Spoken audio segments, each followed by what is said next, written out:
Now, when the lockdown started, I mean, I know we all remember that week, that month. It seemed like the world switched to Zoom all at once, almost as if there wasn't anything else to use.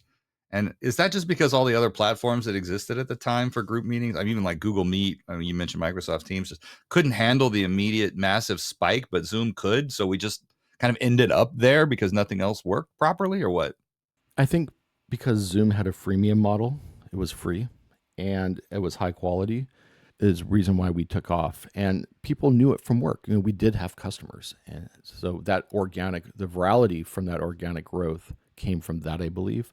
It's shocking that Skype didn't do that Skype didn't take over. You would have thought that since they were already out there and had been in market for 20 years, that they should have been the go-to platform for everybody, and it wasn't.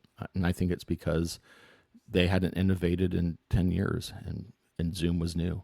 And Skype was always really hard to use. I mean, I remember, trying to have my mom use Skype to like talk with our kids when they were babies, when they were little and cross country, and she just could never quite get it to work correctly. It was always a hassle.